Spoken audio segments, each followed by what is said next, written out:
கர்த்தருடைய பரிசுத்த நாமத்துக்கு மகிமை உண்டாகட்டும். இன்றைய தியானத்துக்கான வேத பகுதி யோவேலின் புஸ்தகம் 2ஆம் அதிகாரம் 25வது வசனம். யோவேலின் புஸ்தகம் 2ஆம் அதிகாரம் 25வது வசனம் வாசிங்கள். நான் உங்களிடத்தில் அனுப்பின என் பெரிய சேனையாகிய வெட்டுக்கிளிகளும் பச்சை கிளிகளும் முசுக்கட்டை பூச்சிகளும் பச்சை புழுக்களும் பட்சித்த வருஷங்களின் விளைவை உங்களுக்கு திரும்ப அளிப்பேன். கர்த்தருடைய பரிசுத்த நாமத்துக்கு மகிமை உண்டாகட்டும். திரும்ப தருவார். தலைப்பு என்னது? திரும்ப தருவார். ஒரு 7 விஷயத்தை ஒழுங்குபடுத்தி எல்லாம் ஒன்றுக்கு ஒன்று இசைவாய் போகும். ரொம்ப பெரிய பிரசங்கமாக பேசிக்கொள்ளலாம், ரொம்ப ஷார்ட்டாக அவங்களுக்கு பேசி முடிப்போம். அல்லேலூயா. ஒரு 7 காரியத்தை நிறைய இருக்கு. திருப்பி தரக்கூடிய விஷயமாய் பைபிளில் சொல்லப்பட்டிருக்கிற விஷயம், தேவனே திருப்பி கொடுத்த விஷயம் நிறைய இருக்கு. திருப்பி கொடுத்த விஷயம் இவ்வளோ இருக்கு, நிறைய இருக்கு. நம்ம வாழ்க்கைக்கு சம்பந்தப்பட்ட ஒரு 7 விஷயத்தை திருப்பி தரும். இந்த இடத்துல யோவேலின் புஸ்தகத்தில் இஸ்ரவேல் ஜனத்தின் மத்தியில் வந்ததான ஒரு அழிவை குறித்து சொல்லிட்டு நான் திருப்பி தருவேங்கிறாங்க. இது 2வது குறிப்பில் வரும். சரியா? முதல் குறிப்பில் எது திருப்பி தருவார், எது நமக்கு திருப்பி வர வேண்டும், எது நமக்கு திருப்பி வர வேண்டும், திருப்பி தருவார் அப்படிங்கிறத ஜோடிச்சு நம்முடைய வாழ்க்கையின் மாற்றத்துக்கு எதுவாக கொண்டு வர போகிறோம். ரைட்டா? முதல்ல கர்த்தர் திருப்பி தருவார். எது தருவார் அப்படின்னா வேதத்தில் வாசிக்கும் போது தானியேலின் புஸ்தகம் 3ஆம் அதிகாரம் 34வது வசனம். தானியேலின் புஸ்தகம் 4:34 வாசிட்டு 4:36 வாசித்தால் எது திருப்பி தர வேண்டும், தர நமக்கு இருக்க வேண்டும். வாசிங்கள். அந்த நாட்கள் சென்ற பின்பு நேபுகாத்நேச்சாராகிய நான் என் கண்களை வானத்துக்கு ஏறெடுத்தேன். என் புத்தி எனக்கு திரும்ப வந்தது. என் புத்தி எனக்கு திரும்பி வந்தது. என் புத்தி எனக்கு. அப்ப நம்முடைய வாழ்க்கையில திருப்பி தருவார் அப்படிங்கிறதுல நம்முடைய புத்தி நமக்கு திரும்பி வரும். லேகியோன் பிசாசு போன ஒரு மனுஷன் வஸ்திரம் தரித்தவனாய், புத்தி தெளிந்தவனாய் வஸ்திரம் தரித்து ஆண்டோடைய பாதத்தில் உட்கார்ந்தான். லூக்கா சுவிசேஷத்தில் வாசிக்கும் போது அவன் புத்தி தெளிந்த போது, அப்படிதானா? லூக்கா சுவிசேஷம் 15ஆம் அதிகாரத்தில் வாசிக்கும் போது 17வது வசனம் வாசிக்கிறோம். அவன் புத்தி தெளிந்த போது இளையகுமாரன். வாசிங்க, சீக்கிரம் வாசிங்க. அவனுக்கு புத்தி தெளிந்த போது அவன், என் தகப்பனுடைய குழிக்காரர் எத்தனையோ பேருக்கு பூர்த்தியான சாப்பாடு இருக்கிறது. புத்தி திரும்பி வரணும். இந்த புத்தி திரும்பி வரும்போது அல்லது இந்த புத்தி திரும்பி வரக்கூடிய நேரம் எப்படி இருக்கும்னா ஆண்டவர் அங்கே திருப்பி தருவார். புத்தி திரும்பி வரணும். இது ஒரு மனம் திரும்பலுக்கு எதுவாய் நம்ம எடுத்துக்கொள்ளும். ஒரு தேவனுடைய பிள்ளையுடைய வாழ்க்கையில் புத்தி திரும்பி வரணும். மனுஷனுக்கு செம்மையாய் தோன்றுகிற வழி உண்டு, முடிவு வரணும். புத்தி திரும்பி வரணும். நம்ம லைஃப்பில் புத்தி திரும்பி வரும். நமக்கு ஞானம், புத்தி, அறிவு அப்படிலாம் இதெல்லாம் ஒரு குடும்பம், ஒரு குடும்பத்துக்குள்ளே இருக்கிற விஷயங்கள். ஒரு குடும்பம் மீன்ஸ் என்ன சொல்லலாம்? நம்ம அந்த ஆவிக்குரிய பிராரம்பம் சரி, எழுத்தின்படியும் சரி, இந்த புத்தி, அறிவு, ஞானம் இதெல்லாம் ஒரே ஒரு குடும்பத்தின் அங்கத்தினர்கள் மாதிரி. இப்போ புத்தி நமக்கு திரும்பி வரணும் அப்படின்னா நமக்கு புத்தி இருக்கா? சில பிள்ளைகிட்ட கேட்போம், புத்தி இருக்கா அப்படியெல்லாம் கேட்போம். ரைட்டா? ஓகே. இப்போ நம்ம கருத்துக்கு நேராக கடந்துடும். இளையகுமாரனுக்கு புத்தி தெளிந்த போது தகப்பன் வீட்டுக்கு நேராக வாரான். இவன் வானத்துக்கு கண்களை ஏறெடுத்த போது அவன் புத்தி அவனுக்கு திரும்பி வருது. புத்தி என்ன செய்து? திரும்பி வரும். அவனுடைய புத்தி ஆண்டவர் அவனுக்கு திருப்பி கொடுக்கிறார். அவனுக்கு புத்தி திரும்பி வருது. 36வது வசனத்தில் பார்த்தீங்கன்னா அவனுக்கு மகிமையும் முகக்கலையும் வந்தது. என் ராஜ்யத்துக்குரிய மகிமையும் முகக்கலையும் வந்தது. வாசிங்க. 36வது. என் புத்தி எனக்கு திரும்பி வந்தது. என் புத்தி எனக்கு திரும்பி வந்தது. என் புத்தி எனக்கு. அப்ப புத்தியை கட்ட திருப்பி தரணும். திருப்பி தருவா. உலகம் முழுவதும் இருக்கிற ஜனங்களுக்கு இந்த புத்தி திரும்பணும். திரும்ப தருவேன், திரும்ப தருவார். எதை தருவார்? புத்தி திரும்பணும். இன்னைக்கு எல்லாம் நிறைய பேருடைய வாழ்க்கையில் வீழ்ச்சிக்கு பெருமை ஒரு காரணமாகும். விழுதலுக்கு முன்னால் மனமேட்டிமை. கொஞ்சம் பணம் வந்துட்டுனா, கொஞ்சம் பொருள் வந்துட்டுனா, என் கூட பிறந்தவங்களை வச்சு தான் அதிகபட்சமாக சில நேரத்தில் சில கருத்துக்களை சொல்லுவேன். அதுக்கு பிற்பாடு 2வது விஷயம் நம்ம சபை ஜனங்கள் ஊழிய பாதைகளில் சந்தித்தவங்க. 3வது தான் வெளியே இருக்கிறவங்கள கொண்டு வரும். அப்படி முதல் பகுதியில் பார்க்கும்போது என்னோடு பிறந்தவங்களில் பார்த்தீங்கன்னா படிப்பு, அழகு, அந்தஸ்து இதெல்லாம் பெருசாக இருக்குன்னு சொல்லிக்கிட முடியாது. வெறும் பணத்தின் அடிப்படையில் நின்று இன்றைக்கும் பெரியவங்களா தங்களை நினைத்து கொண்டு வாழ்கிறவங்க இருக்கிறாங்க. வீழ்ச்சிங்க. அதாவது இப்படி எனக்கு சொல்லணும் போல இருக்கிறதுனால சொல்கிறேன். அதாவது தன்னை ஒரு பெரிய ஆளாக நினைக்கிறவங்களுக்கு மருத்துவம் சப்போர்ட் பண்ணுறதுக்கு ஆண்டவர் இடம் கொடுக்க மாட்டார். யார் சொன்னாலும் கேட்க மாட்டேன், நான் என் மகிமையின் பிரஸ்தாபத்துக்கென்று நான் கட்டின மகா பாபிலோன் என்று சொல்லப்படுகிறது போல நான் உழைச்சேன், நான் சம்பாதிச்சேன், நான் வாழ்றேன், என் திறமை, என் பலன் அப்படியெல்லாம் சொல்றவங்களுடைய லைஃபுக்குள்ள மருத்துவர்கள் எடுக்கிற மருத்துவ முயற்சி கூட கிரியை செய்யாத அளவுக்கு ஆயிருமா. இன்னொரு விதத்தில் சொன்னா யாராலும் குணப்படுத்த முடியாத சில பிரச்சனைகளும் வியாதிகளும் அவங்களுக்கு இருக்குமா. யோசித்து பாருங்க, கொடுமை. அது உண்மை தானே. இந்த நேபுகாத் நேச்சருடைய வாழ்க்கை அப்படி தானே இருந்துச்சு. அவன் அரண்மனையில் கொண்டு வைக்க முடியலையே. மாட போல புல்ல தின்னானா, பனியில படுத்து கிடக்கிறவனா மாறிட்டான். யோசித்து பாருங்க, புத்தி திரும்பி வந்தது. ஆண்டவர் ஃபர்ஸ்ட் நம்முடைய லைஃப்ல திருப்பி தர வேண்டிய விஷயம் அல்ல, தருவார் என்கிற விஷயம், புத்தி திரும்பி வரணும். அல்லேலூயா. புத்தி உள்ளவன் ரொம்ப ஆசீர்வாதமா தன்னுடைய வீட்டை கண்மலையில மேலே கட்டுவான். அல்லேலூயா. நம்ம புத்தி திருப்பி வரப்படும் போது நம்முடைய ஃபவுண்டேஷன் ரொம்ப கரெக்டாக இருக்கும். அது ரொம்ப முக்கியமான விஷயமா எடுத்துக்கணும். தமிழில் ஒரு நல்ல பாட்டு படம், புத்தி, அது என்ன சொல்லுவாங்க, கற்பாறையின் மேல் கட்டினவன் புத்தி உள்ளவன்.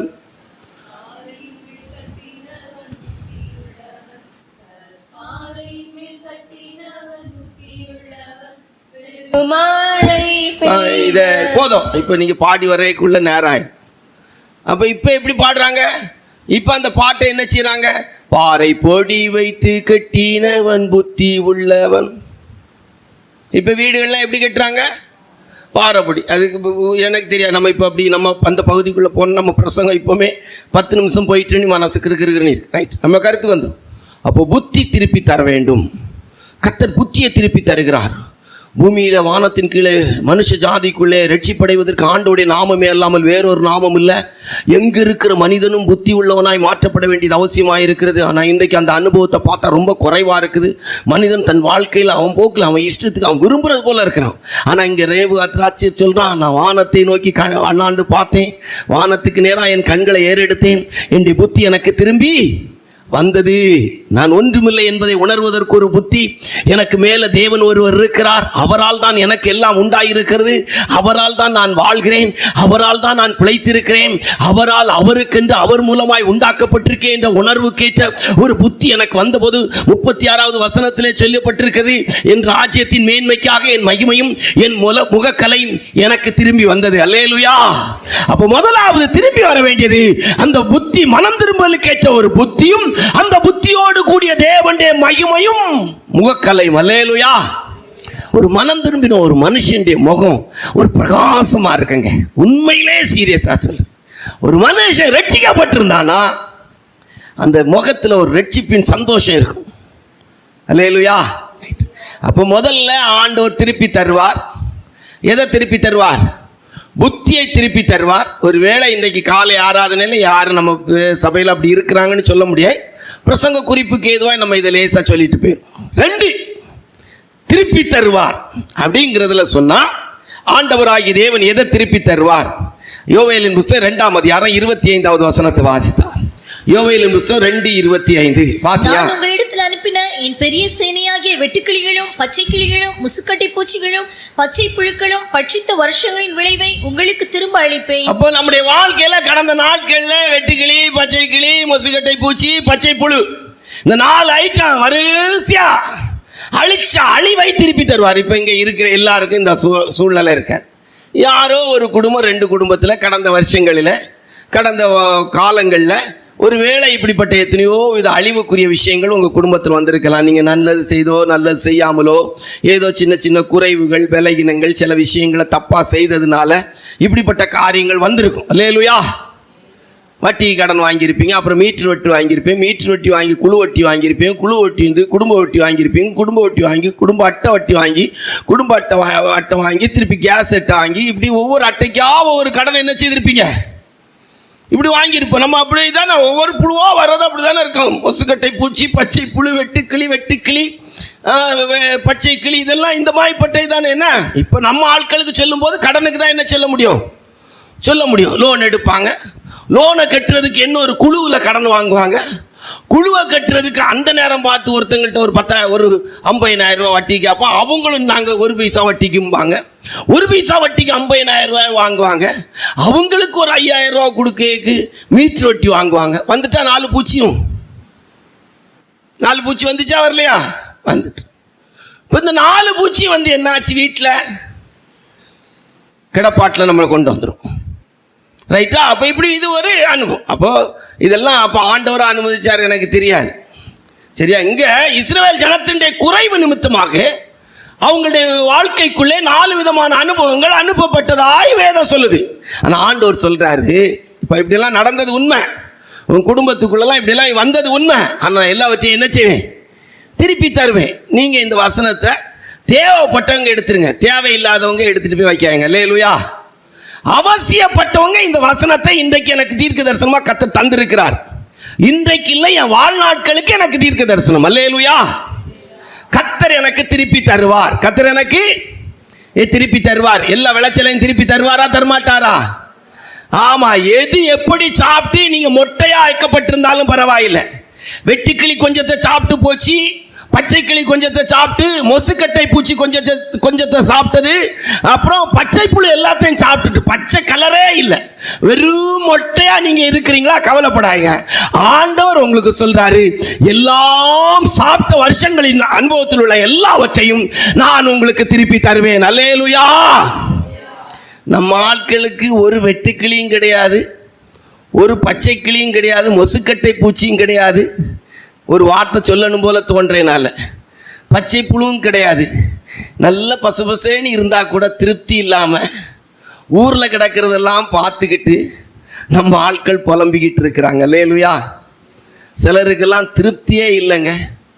ஒய்யாரத்தில் கோபுரத்தில் கூடு கட்டி வச்சா கூட திருப்தி இல்லாமல் அது எப்படியோ ஒரு விதத்தில் இருக்கிறாங்க. இருக்கட்டும், அது அவங்களுக்கு ஆண்டவர் கொடுத்தது. அல்லேலூயா. சிலர் ஒன்றுமே இல்லாமல் எல்லாம் அரிச்சு இருந்தாலும் கர்த்தரை நம்பிக்கிட்டு செழிப்புக்காக ஆண்டவர் திருப்பி தருவாரான்னு இருக்கிறாங்க. சிலர் கோபுரத்தில் இருந்தாலும் அவங்களுக்கு என்ன இல்லை? திருப்தி இல்லை. Right, okay. இந்த 2வது குறிப்பை இதோட நிறுத்தம். அப்போ 2வது குறிப்புடைய அர்த்தம் கர்த்தர் திருப்பி தருவார். எல்லாரும் சீக்கிரமா சொல்லுங்களா, போவோமே. என்ன சீக்கிரம், இன்னும் 5 குறிப்பு இருக்கு. 2வது கர்த்தர் எதை திருப்பி தருவார்?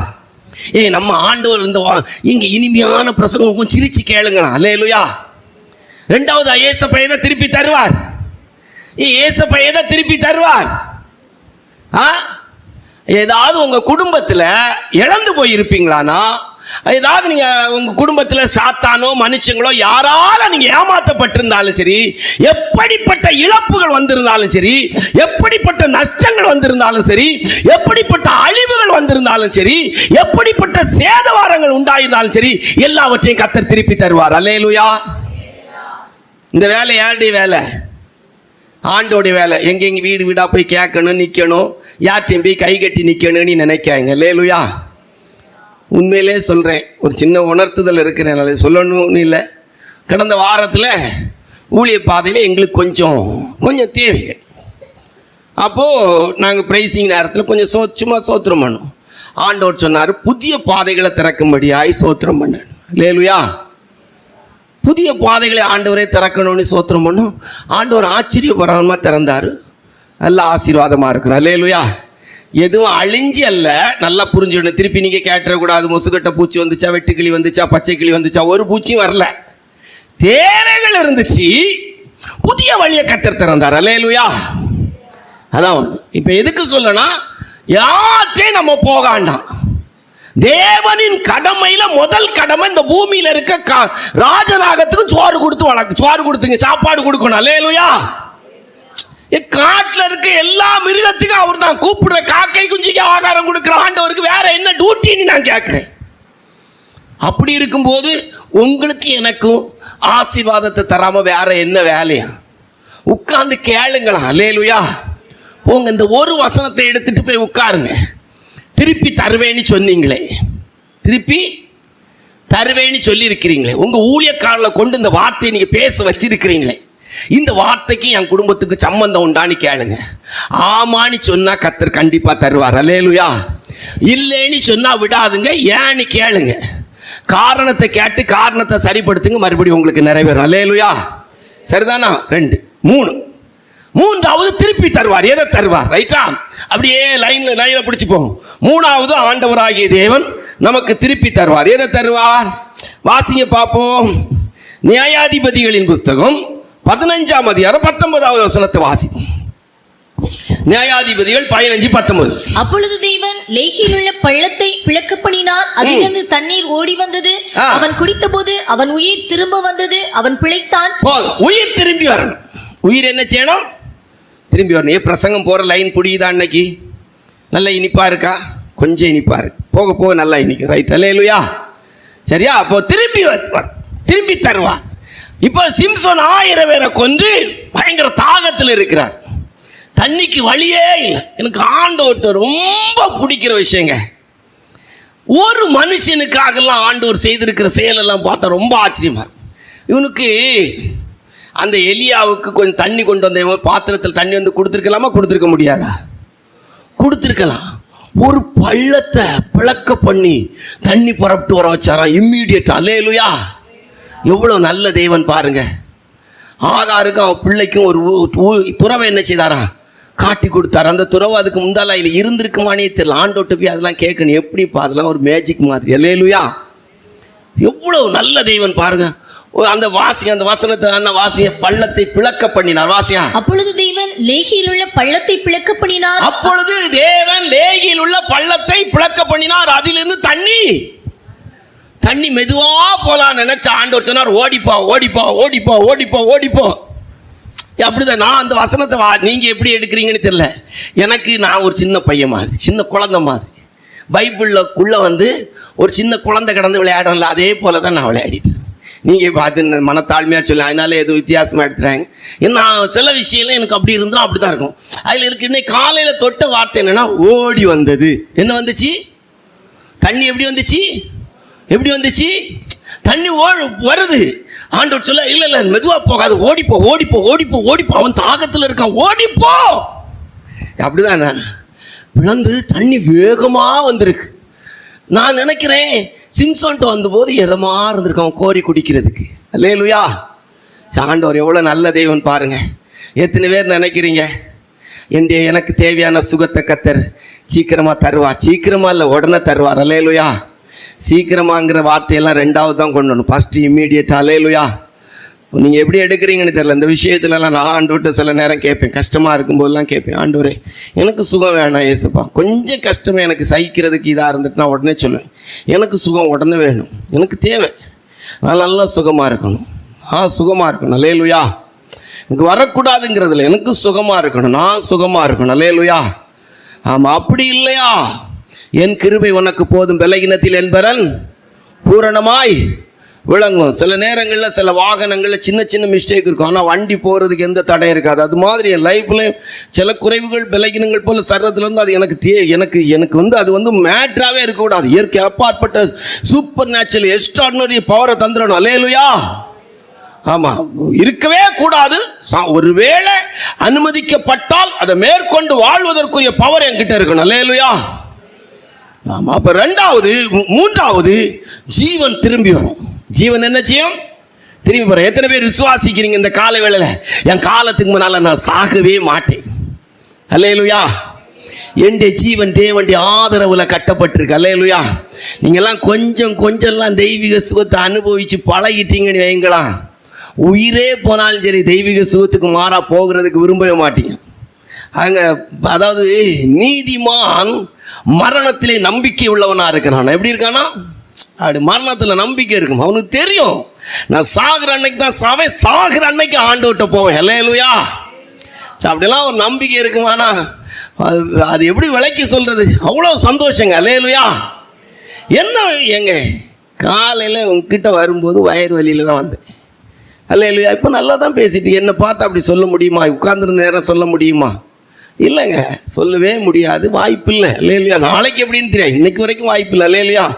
நிறைய நேரம் நான் இந்த வாரம் கூட பலகீனமாக இருக்கும்போது சிஸ்டர் சொன்னேன், உங்களை செவ்வாய்க்கிழமை பார்த்தோம் முகத்தில் பலகீனம் தெரியல, புதன்கிழமை பார்த்தோம் முகத்தில் பலகீனம் தெரியல, காலையில் எழுந்திருக்கேன், பல்ல தேய்க்கிறேன், சூப்பராக சேவ் பண்ணுறேன், அருமையாக வெளியே போகணுன்னா போகிறேன். நான் போகிறத வர்றதை பார்த்தாங்கன்னா போகிற இடத்துல ஒரு ஆள் கூட உங்களுக்கு சரீர பலகீனமானு கேட்டது கிடையாது. அல்லேலூயா. எத்தனை பேர் விசுவாசிக்கிறீங்க? நான்லாம் இப்படியெல்லாம் ஒரு வார்த்தை கேட்டேனே எங்களை அல்லேலூயா ஆமென்னு சொல்ல மாட்டேன். அந்த வார்த்தை ஆவியில் கரெக்டாக இருக்கிறது போல இருந்த ஆண்டவர் என் லைஃப்பில் நான் இப்படி தான் வாழணும், எனக்கு இந்த ஒரு கிருபை வேணும். அல்லேலூயா. ஆமாம். ஜீவன் திரும்பி வரும். ஜீவன் என்ன செய்யும்? திரும்பி வரும். நாயின் ஒரு விதவையுடைய மகனை பார்த்து ஆண்டவர் சொன்னார், வாலிபனை எழுந்து உட்கார்ந்து பேசித்தான்.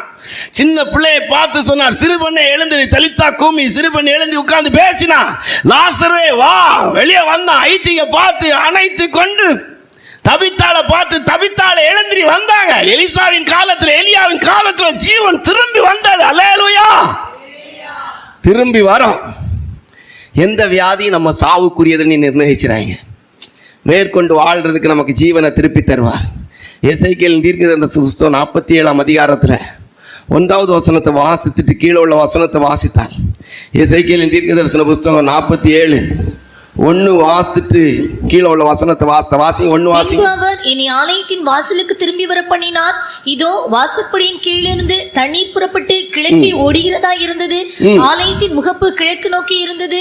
அந்த தண்ணீர் ஆலயத்தின் வலதுபுறமாய் பலிபீடத்துக்கு தெற்கே பாய்ந்தது. 9வது வசனம் வாசிங்க. சம்பவிப்பது என்னவென்றால், இந்த நதி போகும் இடமெங்கும் சஞ்சரிக்கும் ஜீவப்பிராணிகள் யாவும் பிழைக்கும். இந்த தண்ணீர் அங்கே வந்தபடியினால் வெகு ஏராளமான மச்சங்களும் உண்டாயிருக்கும். வெளிப்படுத்தின விசேஷம் 22:1-2. வெளிப்படுத்தின விசேஷம் 22:1-2. யோவான் 7:18 வாசியா. பின்பு பழங்கி போல் தெளிவான ஜீவ தண்ணீர் உள்ள சுத்தமான நதி தேவனும் ஆட்டுக்குட்டியானவரும் இருக்கிற சிங்காசனத்திலிருந்து புறப்பட்டு வருகிறது எனக்கு காண்பித்தான். நகரத்து வீதியின் மத்தியிலும் நதியின் இருக்கரையிலும் 12 விதமான கனிகளை தரும் ஜீவ விருட்சம் இருந்தது. அது மாதந்தோறும் தன் கனிகளை கொடுக்கும். கர்த்தருடைய பரிசுத்த நாமத்துக்கு மகிமை உண்டாகட்டும். வாசியா, அதை வாசியா.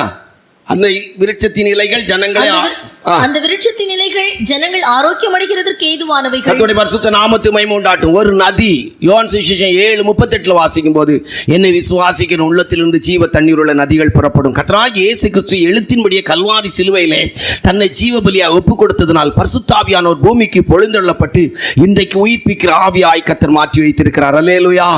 ஒவ்வொரு மனிதனுடைய சரீரத்திலும் சாவுக்கு ஏதுவான சரத்தை எப்படி அன்றைக்கு சிம்சோன் மரணத்துக்கு ஏதுவாக செத்து போவேன்னு சொன்ன போது ஒரு பள்ளம் பிளக்கப்பட்டு தண்ணி ஓடி வந்ததோ, அதுபோல இந்த புதிய ஏற்பாட்டு காலத்திலே ஜீவன் திரும்பி வரத்தக்கதாய் ஒவ்வொரு காலகட்டத்திலும் சரீரத்தின் அவயங்கள் உயிர்ப்பிக்கப்படத்தக்கதாய் பரிசுத்த ஆவியானுடைய வல்லமை இன்றைக்கும் ஜனத்துக்குள்ளே பொழுந்தள்ளப்படுகிறது.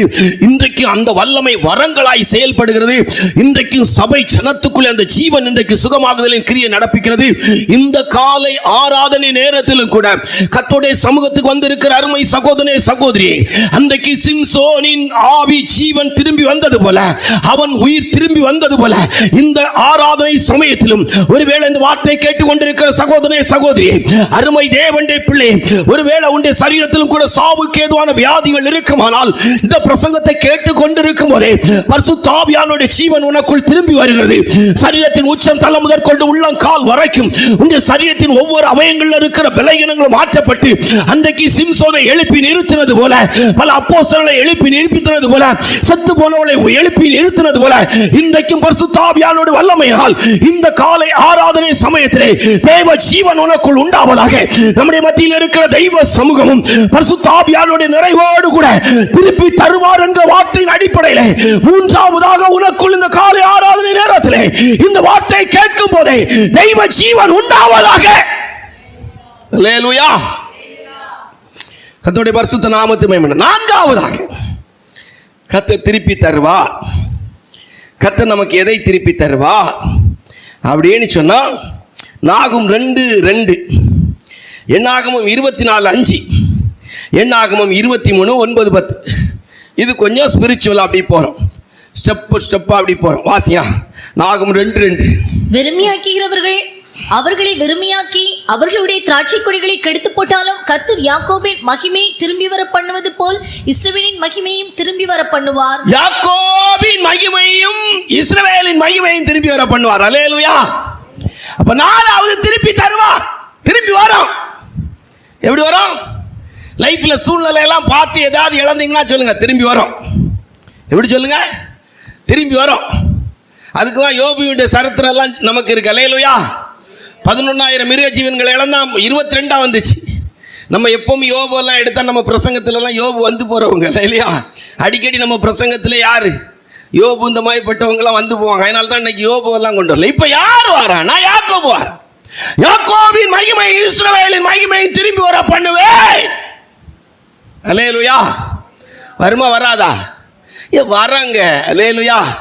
எழுத்தின்படியே ஆண்டவர் இன்றைக்கு இஸ்ரவேல் தேசத்தை எடுத்து பார்த்தா மொத்த தமிழ்நாட்டுக்கு இருக்கான்னு சொல்ல முடியாது. வல்லரசுங்க. அல்லேலூயா. இன்னைக்கு அவங்களெல்லாம் எதுக்கு இது செய்யவே முடியாது. நம்ம இப்போ இதெல்லாம் பேசிட்டு போனால் நம்ம டைம் முடிஞ்சிடும். அல்லேலூயா. இன்னொரு 15 நிமிஷத்தில் இன்னொரு 3 குறிப்பை பேசி முடிச்சுட்டு சாப்பிட்டுட்டு ஜம்முனி சந்தோஷமாக லீவு நாட்கள் அங்கங்கே தெய்வ பிள்ளைகள் திருப்பறப்பு அங்கே எங்கேனி போய் சந்தோஷப்படுங்க. அல்லேலூயா. உங்களுக்காக நாங்கள் ஜெபிக்கிறோம். சந்தோஷம் அங்கே போய் ஜாலியாக நேரத்தை கழிங்க. நான்லாம் சில நேரம் வெயில் நேரத்தில் யோசிப்பேன், அங்கே ஒரு பூங்கால போய் ஒரு டவலை போட்டா கொஞ்ச நேரம் மர நிழல்ல இருக்கலாமா. அல்லேலூயா. போங்க போய் சந்தோஷப்படுங்க. அல்லேலூயா. ரைட், நம்ம கருத்துக்கு நேராக கடந்து வரும். அப்போ 4வது திரும்பி வரோம். எது வரும்? மகிமையா? என்ன மகிமை? யாக்கோபுக்கு ஒரு மகிமை இருந்திருக்கு, இஸ்ரவேலுக்கு ஒரு மகிமை இருந்திருக்கு. அந்த மகிமை திரும்பி வரணும். அதாக்கு முக்கியம். எந்த மகிமையும் திரும்பி வந்துடக்கூடாது. அப்ப இந்த மகிமை என்னது? என்னாகமம் 24 வாசிக்கும் போது என்ன சொல்லியிருக்கு?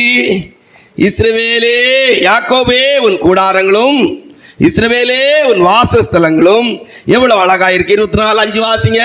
யாக்கோபே உன் கூடாரங்களும் யாக்கோபே உன் கூடாரங்களும் இஸ்ரவேலே உன் வாசஸ்தலங்களும் எவ்வளவு அழகானவைகள். எவ்வளவு அழகா இருக்குது. அல்லேலூயா. மகிமை மகிமை மகிமை.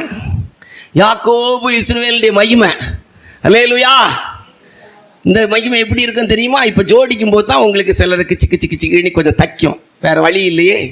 வாசிங்க 23க்கு வரும்போது யாக்கோபுக்கு இஸ்ரவேலுக்கு இருந்த மகிமை என்னன்னு அழகா சொல்லியிருக்கு. வாசிங்க வாங்க. 23ஆம் அதிகாரத்தில் உங்களுக்கு வசனம் சொல்லலையோ? 9-10 வாசிங்க. 23. கன்மலையிலிருந்து நான் அவனை கண்டு குட்டிகளிலிருந்து அவனை பார்க்கிறேன். அந்த ஜனங்கள் ஜாதிகளோடு கலவாமல் தனியே வாசமாயிருப்பார்கள். எப்படி ஜாதிகளோடு கலவாமல் தனித்து வாசம் பண்ணுவார்கள். இந்த யாக்கோபுக்கு இருந்த மகிமை என்ன?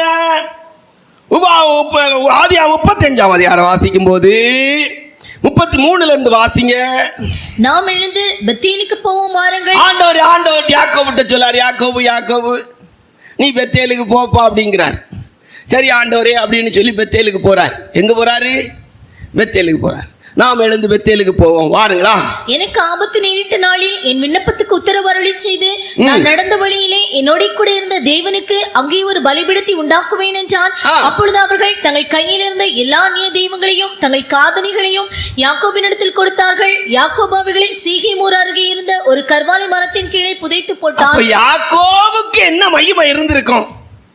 இஸ்ரவேலுக்கு என்ன மகிமை இருந்திருக்கும்? ஆபிரகாம் பிரதர் யாக்கோபுக்கு இஸ்ரவேலுக்கு என்ன மகிமை இருந்திருக்கும் பிரதர்?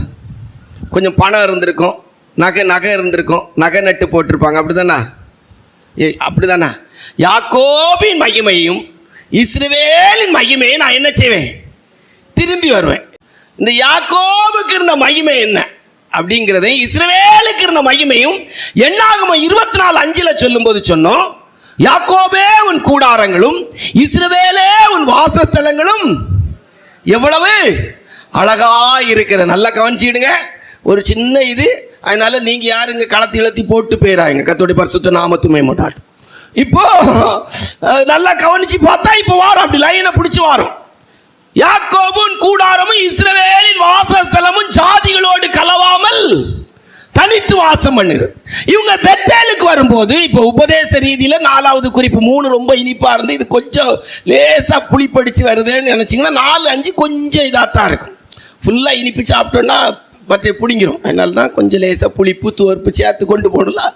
தலைப்பு நல்ல இனிப்பு தான், ரைட்டா? அப்போ 4வது வரும்போது ஜாதிகளோடு கலவாது எப்படி பிரிக்கிறார்? இந்த மகிமை எப்படி கொண்டு வருகிறார்? இந்த மகிமை எப்படி வேறு பிரிக்கப்படுகிறது? இந்த மகிமை எப்படி பெந்தகோஸ்தே ஜனத்துக்கு திருப்பி வரப்போகுது? இப்போ எனக்கு தெரிஞ்ச இல்லை, சில இடத்துல பிள்ளைகளு மகிமையா இருக்கு, அம்மா டோலாக்கோடி இருக்கிறாங்க. சில இடத்துல அம்மா நல்லா இருக்கிறாங்க, பிள்ளை டோலாக்கோடி என்ன செய்யுது இருக்குது. சில இடத்துல பிள்ளைகள் இதா இருக்குது, அப்பா கையில் மற்ற விலங்கோடி இருக்கிறாரு. சில இடத்துல தகப்பனார் நல்லா இருக்கிறாரு, பையன் கையில் மற்ற காப்போடி இடிக்க ரெடியா இருக்கான். புரியுதா உங்களுக்கு? இது இப்ப என்னன்னா, இஸ்ரவேலே யாக்கோபே உன் கூடாரங்களும் இஸ்ரவேலே உன் வாசஸ்தலங்களும் எவ்வளவு மகிமையை திரும்பி வர பண்ணுவேன். சில குடும்ப பிள்ளைகளை வளர்க்கும் போது இது போல வளர்த்திருப்பாங்க. சில கூடாரம் இப்ப எப்படி இருக்குது? மகிமை இல்லாம இருக்கு. எப்படி இருக்குது? மகிமை இல்லாம. ஆண்டவர் சொல்றாரு, இல்ல இல்ல கண்டிப்பா மகிமை நான் என்ன செய்வேன்? திருப்பி கொண்டு வருவேன். ஒரு ஓட்டைக்கு 2 ஓட்டை, 2 ஓட்டைக்கு 3 ஓட்டை, 3 ஓட்டைக்கு 4 ஓட்டை போட்டு செயின் போட்டு சங்கிலி போட்டு கட்டி வச்சிருக்கு. ஊறுபட்ட நாயெல்லாம் வீட்டில் கட்டி போட்டு வளர்த்தது மாதிரி. டாஃபர்மேன், ஜெர்மன் செப்பர்ட், ராட் வீலர், அப்புறம் என்ன வள்ளு எல்லாம் போட்டு கட்டி போட்டது மாதிரி கட்டி போட்டு வச்சுட்டு எல்லாம் இருக்குது. இதுகளை எப்படி என்ன நிச்சய முடியும்? மகிமையை திரும்பி வர பண்ணுவார். அல்லேலூயா. சுவாசிக்கிறீங்களா? அல்லேலூயா சொல்ல சிலர் யோசிக்கிறாங்க, எப்படி சொல்கிறது? வாய்ப்பு இருக்கா? கர்த்தர் அது அழகாக செய்வார். செய்கிற வேலையெல்லாம் இப்போ சொன்னால் உங்களுக்கு பயம் வந்துடும். அது அழகாக ஆண்டவர் அந்த கூடாரங்களை கொண்டு வருவார். எத்தனை வருஷம் அடிமைத்தனத்தில் இருக்கிற ஜனத்தையும் அழகாக வனாந்திரத்துக்கு கொண்டு வந்து, யாக்கோபை கொண்டு வந்து அழகாக பெத்தேலுக்கு போகிறதுக்கு முந்தி வச்சார். அப்படி தானா? கலத்தி போட்டாங்களா போடலையா?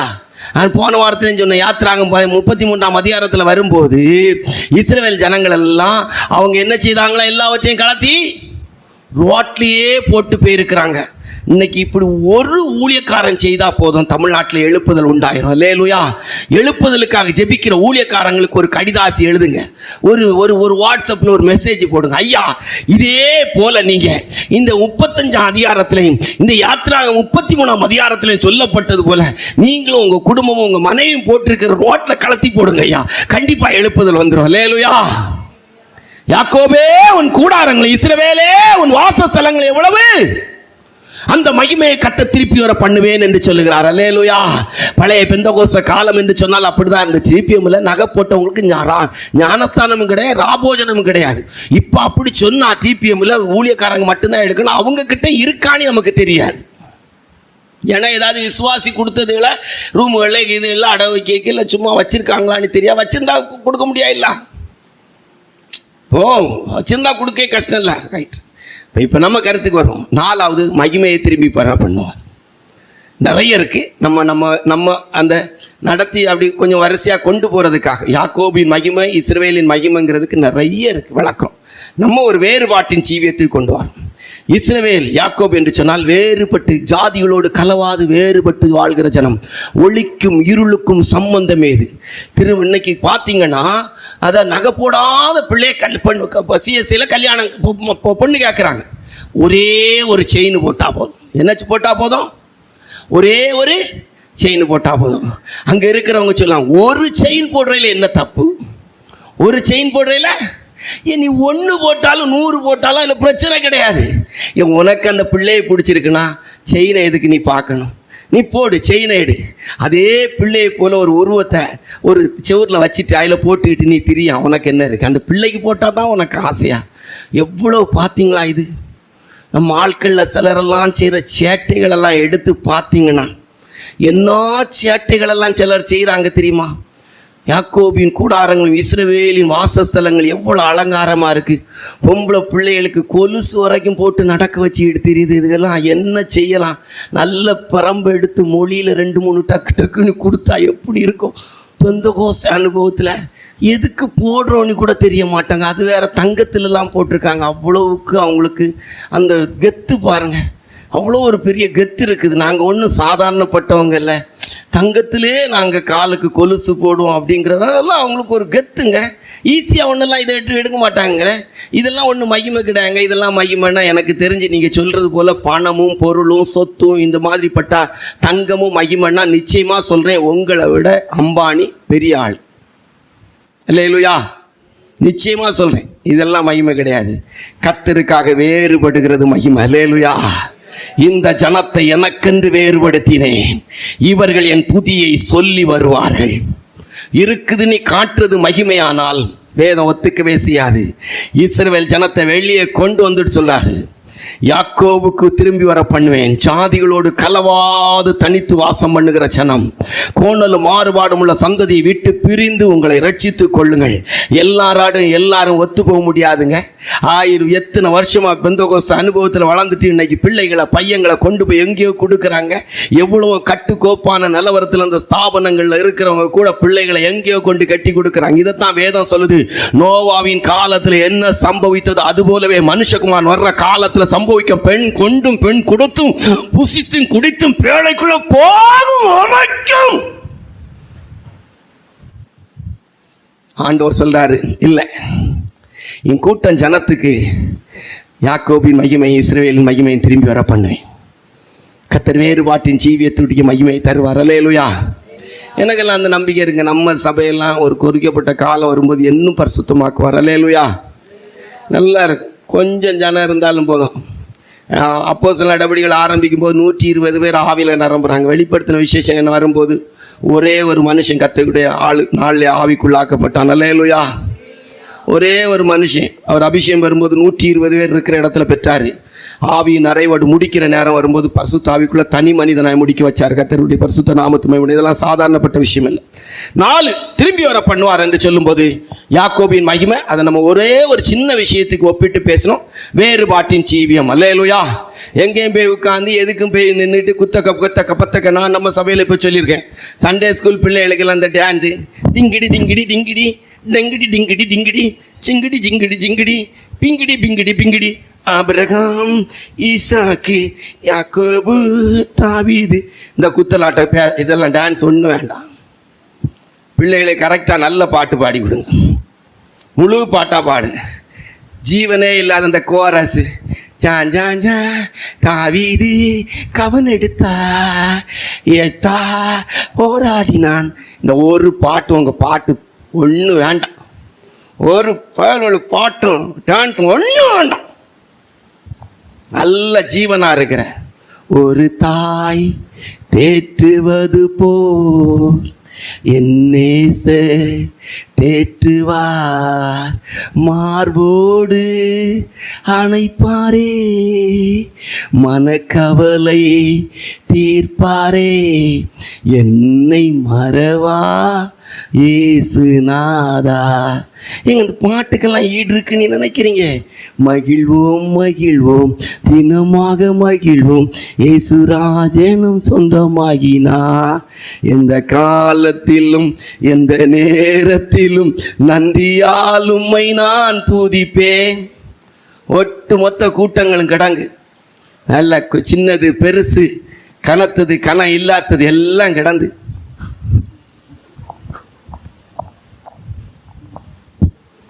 ஒரு குத்தும் வேண்டாம்.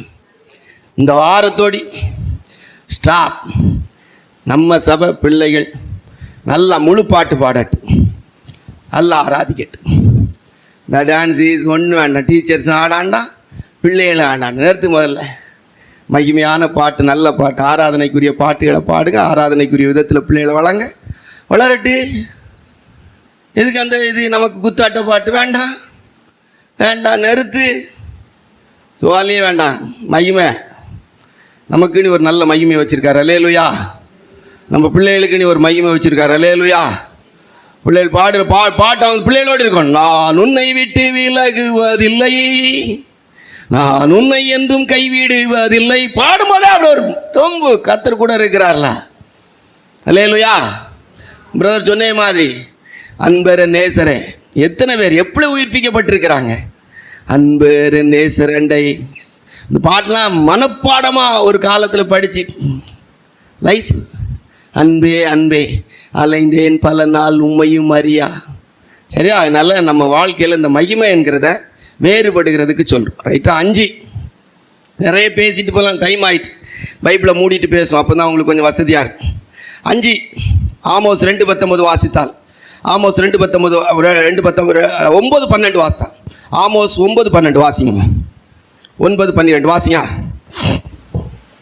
அந்நாளிலே விழுந்து போன தாவீதின் கூடாரத்தை நான் திரும்ப எடுப்பித்து அதன் திறப்புகளை அடைத்து அதில் பழுதாய் போனதை சீர்படுத்தி பூர்வ நாட்களில் இருந்தது போல அதை விழுந்து போன தாவீதின் கூடாரத்தை எடுப்பித்து திரும்ப கர்த்தர் விழுந்து போன தாவீதின் கூடாரம். அப்ப தாவீதின் கூடாரம் என்ன அப்படிங்கறத நம்ம இப்ப கொண்டு வரோம். விழுந்து போன தாவீதின் கூடாரத்தை திரும்ப எடுப்பேன். விழுந்து போன தாவீதின் கூடாரம் என்பது என்ன அப்படின்னா நிறைய இருக்கு. ஒரே ஒன்று தான். அப்படி எல்லாத்துலயும் லேசா ஒரு சின்ன விஷயத்தை தான் சொல்றோம். தாவீதின் கூடாரம் என்பது தாவீது தன் தேவனாய கர்த்தரின் பார்வைக்கு செம்மையானதை செய்தான். பைபிள் அந்த வசனம் பழைய ஏற்பாட்டில் 1 சாமுவேலுக்கு, அதான் 2 சாமுவேல்ல இருந்து அப்படியே வரும்போது பார்த்தீங்கன்னா ராஜாக்கள் புஸ்தகம் 4ஆகமத்தில் கூட இந்த வார்த்தை இருக்கும். தாவீது தன் பார்வைக்கு செம்மையானதை செய்தது போல இந்த ராஜா செய்யவில்லை. அப்ப தாவீதின் கூடாரம் என்பது கர்த்தரின் பார்வைக்கு முன்பாக வாழ்கிற வாழ்க்கை. கர்த்தர் என்ன பார்க்கிறார், எந்த இடத்துல தேவன் என்ன பார்க்கிறார். அதனால தான் அவர் சொல்லுவாரு, கர்த்தர் என் வலது பார்சத்தில் இருக்கிறபடியால் அப்படிங்கிற ஒரு வார்த்தை சொல்லியிருப்பார். ஆனா அதே நேரத்தில் இன்னொரு வார்த்தை சொல்லியிருப்பாரு, கர்த்தரை எனக்கு முன்பாக வைத்திருக்கிறேன். எப்பவுமே என்ன அவருடைய பார்வையில தான் நான் வாழ்றேன். அந்த வாழ்க்கை அது என்ன அப்படிங்கிறத இப்ப சொல்லிட்டு போறோம். ரொம்ப கவனம். எப்பவுமே தாவீதுடைய லைஃப்ல ஒரே ஒரு விஷயத்தை தவிர ரொம்ப அதனால தான் அவர் சங்கீதம் 51 சொல்லும்போது சொல்லுவார், உடைய கண்களுக்கு முன்பாக பொல்லாங்கனதை நடப்பித்தேன். காலையில் இந்த பிரசங்கத்தை எடுக்கும்போது லைஃப்பில் நான் நிறைய டைம் உணர்ந்திருக்கிறேன், ஆனாலும் இன்றைக்கும் அதை உணர்ந்தேன். 51:4 வாசிங்க, சங்கீதம் 51:4 வாசிங்க. தேவரீர் ஒருவருக்கு விரோதமாக நான் பாவம் செய்து உமது கண்களுக்கு முன்பாக பொல்லாங்கானதை நடப்பித்தேன். பார்த்தீங்களா, அவர் தான் செய்த வாழ்க்கையை குறித்து சொல்லும்போது என்ன சொல்றாரு, ஆண்டவரே நான் ஒளிச்சு செய்ததான் நினைச்சேன், பட் நான் ஒளிச்சு செய்யலை, நீங்கள் பார்த்துக்கிட்டு தான் இருந்திருக்கிறீங்க. நீங்கள் என்ன செய்துட்டு இருந்திருக்கீங்க, உங்கள் பார்வையில் தான் அந்த பாவத்தை நான் செய்திருக்கிறேன். ஆண்டவர் சொல்கிறாரு, விழுந்து போன தாவீதின் கூடாரத்தை நான் திரும்பவும் எடுப்பித்து அதன் திறப்புகளை அடைத்து. இன்றைக்கு நம்ம வாழ்க்கையில் சில பாவங்கள், குறைவுகள், பொல்லாத காரியங்கள் நம்ம மேற்கொள்ளுதுன்னா அது காரணம் கர்த்தர் பார்க்கிறார் என்கிற எண்ணம் இல்லாதனால் தான். கர்த்தர் சொல்கிறார், திரும்பி தருவேன். ஆகார் சொல்ல, நீர் என்னை காண்கிற தெய்வம், நீர் என்னை காண்கிற தெய்வம். ஒவ்வொரு தெய்வ பிள்ளைய வாழ்க்கையில் எனக்கு முன்னால் ஆண்டவர் இருக்கிறார், என்னை அப்படியே பார்த்துட்டு இருக்கிறார். உண்மையாக தத்ரூபமாக அப்படி நினச்சி பாருங்களா. நிறைய பாவம் நம்ம நிறைய இல்லை, பாவமே செய்ய மாட்டோம். அதான் வேதத்தில் சொல்லு, கர்த்தர் தீமையை வெறுப்பதே கர்த்தருக்கு பயப்படுற. என்னை பார்த்துட்டு இருக்கிறாரு, இந்த இடத்துல ஆண்டவர் இருக்கிறாரு, இதை பார்க்குறாரு. என் வாழ்க்கையில் எண்ணங்கள், நினைவுகளை கூட தூரத்தில் இருந்து அறிகிற தெய்வம், நாவில் சொல்பவருக்கு முன்பாக அறிந்திருக்கிற தெய்வம். அதனால அவருக்கு எல்லாமே தெரியும். ஆண்டவர் இந்த இடத்துல இருக்கிறார், அப்படியே நீ நினைச்சா செய்ய மாட்டேன். அப்போ விழுந்து போன தாவீதின் கூடாரம் என்பது கர்த்தர் பார்க்கிறார் என்கிற அறிவை இழந்து போனதை தான் காட்டுகிறது. சமயமாயிட்டு அடுத்த குறிப்பு போவோம். அதனால் விழுந்து போன தாவீதின் கூடாரத்தை கர்த்தர் மறுபடியும் எடுப்பித்துன்னு சொன்னால் ஒவ்வொரு தெய்வ பிள்ளைகளுடைய லைஃப்பிலும் கர்த்தர் திருப்பி தருவார். கர்த்தர் என் கூட இருக்கிறார், என்னை பார்க்குறாரு, நான் இப்படி தான் வாழணும், இப்படி தான் பேசணும், இப்படி தான் நடக்கணும் அப்படிங்கிற ஒரு இடத்தை தருவார். வயதானவங்களிலிருந்து ஒரு குறிக்கப்பட்ட வயதுக்கு உட்பட்டவங்க வரைக்கும் தப்பு செய்கிறதுக்கு ஒரு காரணம், அதுவும் விசேஷமாய் தவறாக எடுத்துக்கிட்டா மனப்பூர்வமாக சொல்கிறேன், இன்க்ளூட் என்னையும் சேர்த்து சொல்கிறேன், தப்பு பண்ணுறோமான, இச்சைக்கு ஏதுவான பாவம் வாழ்க்கை வாழ்கிறோமான அந்த இடத்துல நம்ம நஷ்டப்படுத்துறது, தேவன் நம்மை பார்க்கிறார் என்ற வாழ்க்கையை நஷ்டப்படுத்துறது. அந்த ஒவ்வொரு பாவத்துக்கும் நீங்கள் எப்படி வேணால் எடுத்துடுங்க, சாகிறதுக்கு முன்னால் அவன் பரலோகத்துக்கு போகிறான், அங்கே பூமியில் கணக்கு செட்டில்மெண்டேஷன் அவன் சரீரத்தில் கொடுத்தே ஆகணும். ஏதோ ஒரு விதத்தில் ஒரு வியாதி, ஏதோ ஒரு விதத்தில் பிழைக்கணும். அவங்க எத்தனை வயசான கிழவியானாலும் சரி, என்னமோ கிழவனானாலும் சரி, என்ன கண்டிஷன்ல இருந்தாலும் சரி, அந்த சரீரத்தில் இச்சைக்கு ஏதோ கொடுத்த இடத்துக்கு நல்லா அனுபவிச்சுட்டான் போ. ஐயா நாம் என்னையே வச்சு சொல் இருக்கிறார். நீதி உள்ள தெய்வம், இருதயத்துக்கு ஏற்றவனாய் கண்ட தாவீதை விடாதவர் விடுவாரா? சான்ஸே இல்லைங்க. உண்மையிலே சீரியஸாக சொல்கிறேன். ஆதியாகமம் தொடங்கி வெளிப்படுத்தின விசேஷம் வரைக்கும் அந்த பகுதிக்கு எடுத்து பார்த்தா கரெக்டாக கிடச்சி, ஒன்றும் தப்பாது. அதனால் ஆண்டவர் விழுந்து போன தாவீதின் கூடாரம் என்பது கர்த்தர் நம்மை பார்க்கிறார். கர்த்தர் நம்மை, இந்த கேமரா நல்லா கரெக்டாக ஃபோக்கஸ் ஆகிருக்குன்னு சொன்னால், இந்த கேமராவில் எப்படி வெய்வு தெரியும்னு தெரிஞ்ச பிற்பாடு அந்த வியூவுக்கு உட்பட்டவங்க யாரும் ரொம்ப பெருசாக என்ன செய்ய மாட்டோம். ஒரு தவறு என்ன செய்யுது, ஒரு 500 ரூபா தாள் கிடந்தால் எடுக்க நினைப்போமா? எனக்கு நல்லா தெரியுங்க, ஒரு இடத்துல ஒரு சின்ன ஒரு பொருள் வாங்குறதுக்கு ரூபாய் கொடுத்துட்டு வரேன், என்ன அறியாமல் 500 ரூபா கூட போயிட்டு அவன் எண்ணுகிறான். அந்த எண்ணிக்கையில் கரெக்டாக அந்த 500 ரூபா கூட இருக்கிறது தெரியும், நான் என்கிட்ட திருப்பி தரல வச்சிட்டான். நான் மறுபடி போய் ஓனர்கிட்ட சொல்ல, இப்படியாக 500 ரூபா கூட கொடுத்துட்டேன். அவன் ஏற்றுக்கலை. கேமரா இதில் ஃபுட்டேஜ் எடுத்து பார்க்குறாங்க, எண்ணும் போது தெரியுது 10 தாளுக்கு 11 தாள் இருக்குது. 11 தாள் இருக்குதுன்னு சொன்ன பிற்பாடு 500 ரூபாய் திருப்பி தந்தான். அல்லேலூயா. நான் சொன்னேன், புரியுதா உங்களுக்கு? இந்த கேமராவே இப்படி பார்க்குதுன்னா நம்ம கவனமாக இருந்தால் ஒரிஜினலாக என்னை கர்த்தர் பார்க்குறாரு, கண்டிப்பாக என்னை எதிர்ச்சிவார். அதனால தான் சில பாவங்களுக்கெல்லாம் தீர்ப்பு எழுதும்போது பிச்சிடுவார். கேமரா இருந்தால் செய்யறதுக்கு யோசிப்போம், செய்ய மாட்டோம். நம்ம ஆட்கள் சிலரெல்லாம் அடிக்கிற உட்லாக்கெல்லாம் தூக்கி விட்டார்னா ஆண்டவர் எப்படி இருக்கும் நீ நினைக்கிறீங்க? ரைட், ஓகே, ஆச்சா. 5, 6 வேதத்தில் வாசிக்கும் போது கர்த்தர் திருப்பி தருவார். எதை திருப்பி தருவார் அப்படின்னா, வேதத்தில் வாசிக்கும் போது மீகாவுடைய புஸ்தகம் 4ஆம் அதிகாரம் 11வது வசனத்தையும் மீகா 4:8 வாசித்தார். மீகா 4:8 வாசிங்க. மீகா 4:8 வாசிங்க.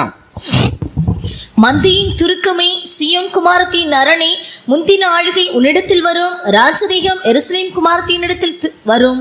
ஆமா, ஆளுகை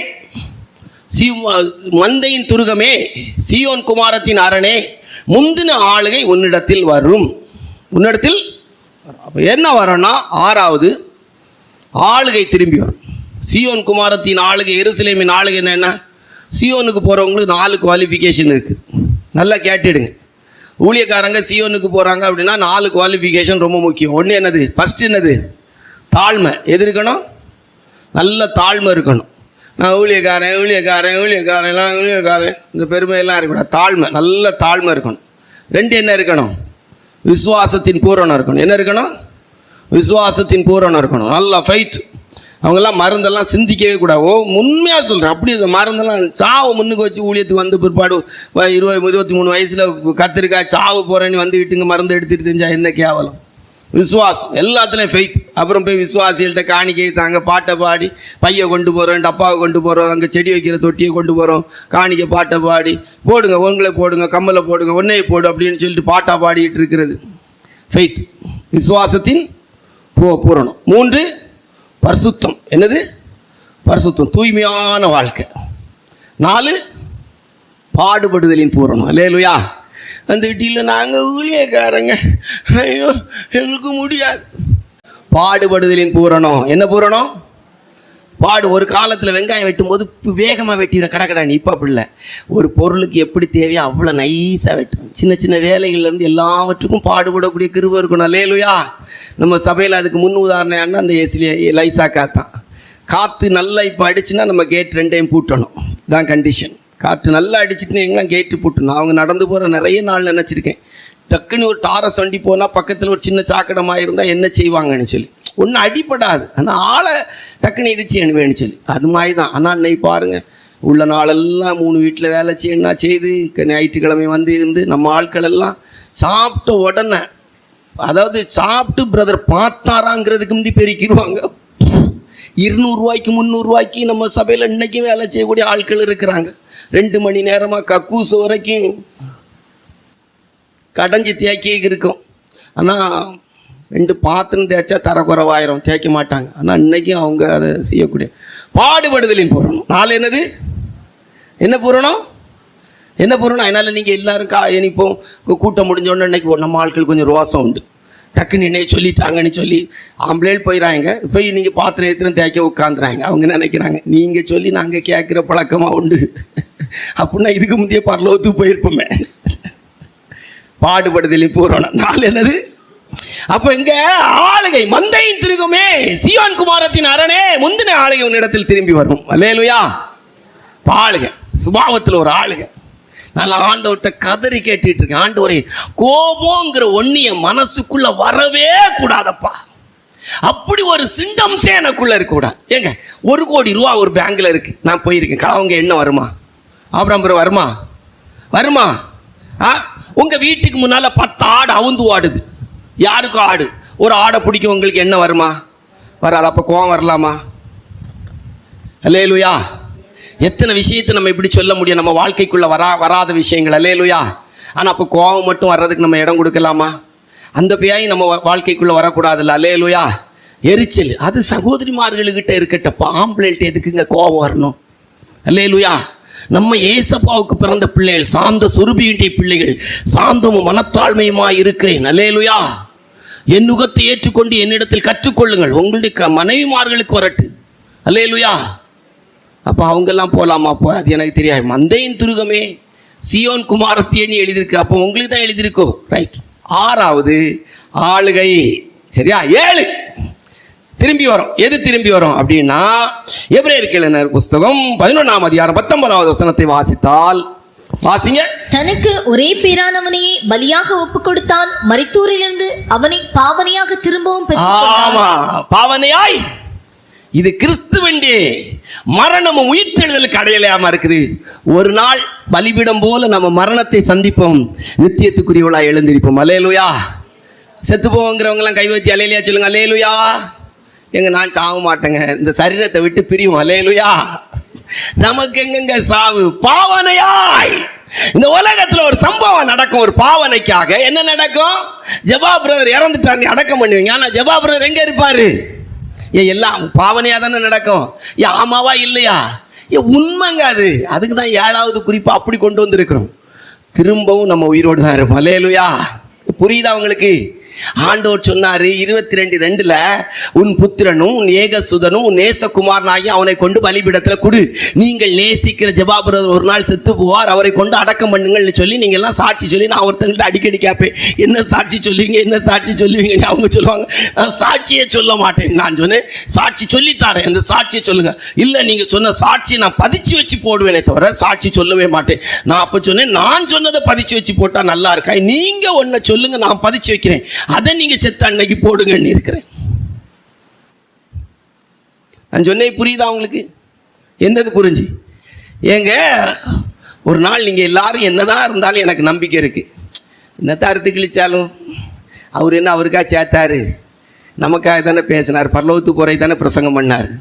எனக்கு அந்த மனசாட்சி இருக்குங்க. நீங்கள் என்னதான் என்னை ஆசிட்டு ஒரு நிமிஷம் உட்காந்து யோசித்து பார்த்தாலும் அவர் பணம் தாங்க பொருள் தாங்க அப்படியா பேசினார், அவருக்கு ஆதாயத்துக்காக பேசினார், பரலோகத்துக்கு போகணுங்கிறதுக்கு தானே பிரசங்கம் பண்ணார். அல்லேலூயா.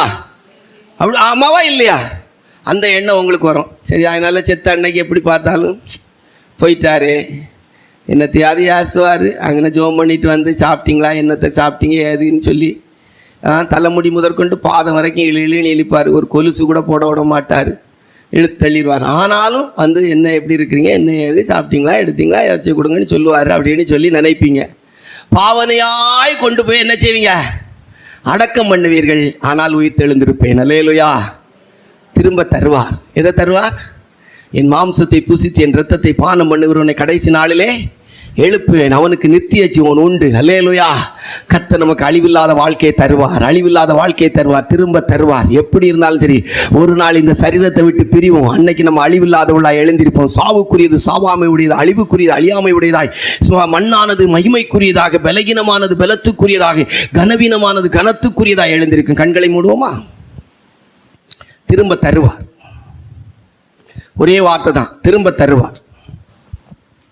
நல்ல ஆண்டவருடைய சமூகத்தில் இந்த வார்த்தையே சொல்லுங்க. ஆண்டவரே, உங்கள் வாழ்க்கையில் எந்த விஷயம் உங்களுக்கு இல்லையோ, எதை இழந்திருப்பீங்களோ திரும்ப தருவார்.